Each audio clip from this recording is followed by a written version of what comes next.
how to buy USDT with ATM card. Crypto கரன்சியை debit to credit card வச்சு வாங்கலாமா இல்லையான்னு சொல்லி கேப்பீங்கன்னு சொன்னால், வாங்கலாமா இல்லையாங்கிறதுக்குரிய ஆன்சர் நீங்கள் எந்த நாட்டில் இருக்கீங்கிறத பொறுத்து இருக்குது. நீங்கள் கிரிப்டோ கரன்சி லீகலான கண்ட்ரிகளான கனடா, யூஎஸ், இந்தியா போன்ற நாடுகளில் இருப்பீங்கன்னு சொன்னால், நீங்கள் தாராளமாக உங்களோட கிரிப்டோ கரன்சியை உங்களோட டெபிட் கார்டு அப்படி இல்லாட்டி உங்களோட கிரெடிட் கார்டு அப்படி இல்லைன்னு சொன்னால் உங்களோட பேங்க் அக்கௌண்ட்ஸ்கள் அப்படி இல்லாட்டி இப்போ கனடாவில் பார்த்தீங்கன்னு சொன்னால் இன்ட்ராக்ட் ட்ரான்ஸ்ஃபர்னு ஒரு விஷயம் ஒன்று இருக்குது. இப்படியான நார்மலாக நீங்கள் டே டு டே லைஃப்பில் பாவிச்சிட்டு இருக்கிற உங்களோட லோக்கல் கரன்சியை எப்படி பாவிச்சிட்டீங்களோ அதே கரன்சியிலேருந்து உங்களுக்கு கிரிப்டோ கரன்சியை வாங்குறதுக்கு ஆப்ஷன்கள் இருக்கும். அது பார்த்தீங்கன்னு சொன்னால் லோக்கல் எக்ஸ்சேஞ்சில் இருக்கலாம், இல்லாட்டி இன்டர்நேஷனல் எக்ஸ்சேஞ்சில் கூட இருக்கலாம். இப்போ உதாரணத்துக்கு பார்த்தீங்கன்னு சொன்னால் கனடாவில் கனடாக்குன்னு சொல்லி நிறைய லோக்கல் எக்ஸ்சேஞ்சுகள் இருக்குது, ப்ளஸ் இன்டர்நேஷ்னல் எக்ஸ்சேஞ்ச் 2-3 கனடாவில் அவைலபிளாக இருக்குது. அந்த எக்ஸ்சேஞ்சில் போய் இங்கே கனடாவில் இன்ட்ராக்ட் ட்ரான்ஸ்ஃபர்னு சொல்லி ஒரு விஷயம் வந்து ஃபேமஸ். ஓகே, ஒரு ஆள்கிட்ட இருந்து ஒரு ஆளுக்கு bank to bank money transfer பண்ணுறதுக்கு இன்ட்ராக்ட் ட்ரான்ஸ்ஃபர்னு ஒரு விஷயம் வந்து பாவிப்பாங்க.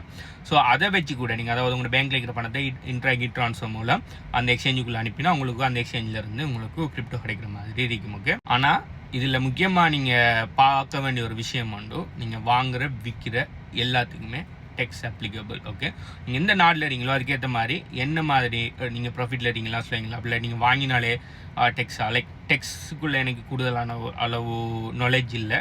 ஸோ நீங்கள் எந்த நாட்டில் இருக்கீங்களோ அந்த நாட்டில் கிரிப்டோ கரன்சியில் டெக்ஸ் எப்படிங்கிற பொறுத்து உங்களுக்கு பார்த்தீங்கன்னு சொன்னால் நீங்கள் வாங்குகிற விற்கிற எல்லா கிரிப்டோக்கும் டெக்ஸ் இருக்குங்கிறத மறந்துடாதீங்க. ஸோ நீங்கள் டெக்ஸ் ஃபைல் பண்ணக்குள்ள அது எல்லாத்தையுமே நீங்கள் கொடுக்கணும். ஆனால் நீங்கள் கிரிப்டோ கரன்சி அன்னோனுங்கிற ஸ்டேட்டில் இருக்கிற நாடுகளில் இருப்பீங்கன்னு சொன்னால், அதாவது கிரிப்டோ கரன்சி அன்னோனுன்னா கிரிப்டோ கரன்சியை நீங்கள் வச்சிருக்கலாம், பாவிக்கலாம், ஆனால் அது சம்மந்தமான ரெகுலேஷன், அது சம்மந்தமான ரூல், நாளைக்கு கிரிப்டோவில் யாருனா உங்கள்கிட்ட ஏமாற்றி போட்டு போனாலோ, கிரிப்டோவில் யாருனா ஸ்கேம் பண்ணினாலோ அதை போய் கம்ப்ளைண்ட் பண்ணல, அது சம்மந்தமான ரெகுலேஷன் ரூல் எதுவுமே இல்லாத நாடுகளான ஸ்ரீலங்கா போன்ற நாடுகளில் நீங்கள் இருப்பீங்கன்னு சொன்னால், கிரிப்டோ கரன்சியை பேங்க்ஸில் யூஸ் பண்ணி இல்லாட்டி பேங்க் கார்டுகளை யூஸ் பண்ணி வாங்கலாமான்னு கேட்டிங்கன்னு சொன்னால் இல்லை. அப்போ எப்படி கிரிப்டோ வாங்குற அப்படின்னா ஸ்ரீலங்காவில் இருக்கிறாங்களால கிரிப்டோ வாங்க முடியாதான்னு கேட்டால் இல்லை, முடியும். கிரிப்டோ கரன்சி நீங்கள் வாங்கலாம். அதுக்குரிய மெத்தட் பேர் தான் P2Pன்னு சொல்கிறேன். ஓகே, P2Pன்னா கிரிப்டோ கரன்சி ஒரு ஆள்கிட்ட இருக்கும்.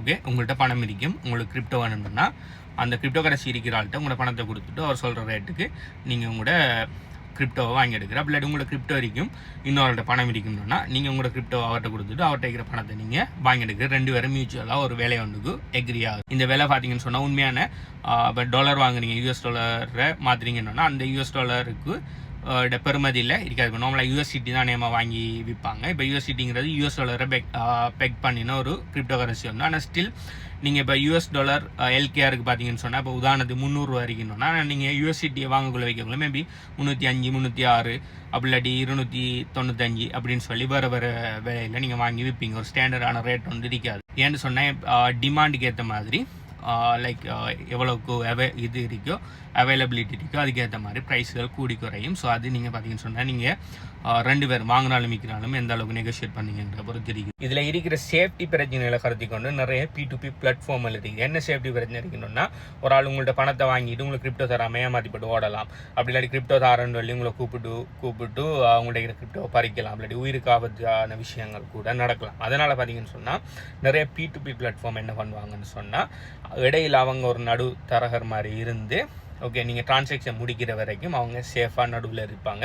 நீங்கள் டிரான்சாக்ஷனை முடிச்சு அவரும் ஓகே ஹெப்பி, இவரும் ஓகே ஹெப்பின்னு சொல்கிற வரையும் அவன் நடுவில் இருந்து இந்த டிரான்சாக்ஷனை சரியாக செஞ்சு கொடுத்ததுக்காக அவங்க ஒரு ஃபீஸ் ஒன்று வாங்கிட்டு போவாங்க. ஓகே, இதுக்கு நிறைய P2P பிளாட்ஃபார்மில் இருக்குது. அப்படியான P2P பிளாட்ஃபார்மில் நீங்கள் கிரிப்டோ வாங்கி கொள்ளலாம். இப்போ நீங்கள் எந்த நாட்டில் இருக்கிற பொறுத்தா நீங்கள் எப்படி கிரிப்டோ வாங்க போகிறீங்கிற விஷயம் இருக்குது. ஸோ நீங்கள் கிரிப்டோ கரன்சியை எப்படி வாங்குவீங்க, எந்த நாட்டில் இருக்கீங்க, உங்களோட நாட்டில் கிரிப்டோ டெக்ஸ் ரூலில் என்ன மாதிரி இருக்குங்கிறத கீழே கமெண்ட் பண்ணுங்கள். அதே மாதிரி கிரிப்டோ கரன்சி சம்மந்தமாக மேலதிக நாலேஜ், கிரிப்டோ சம்மந்தமாக active income, passive income, crypto currency சம்மந்தமாக படிக்கணும், பொட் கனெக்ட் பண்ணணும், ஈல் ஃபார்மிங் பண்ணணும், இது மாதிரியான விஷயங்கள் சம்மந்தமான நாலேஜ் வேணும்னு சொன்னால் நீங்கள் இந்த வீடியோ பார்த்துட்டு இருக்க டைமுக்கு இந்த வீடியோக்கு எத்தனை லைக் இருக்கிறீங்கிறத கீழே கமெண்ட் பண்ணுங்கள். அது சம்மந்தமான மேலதிக டீட்டெயில்ஸை தரேன். பை.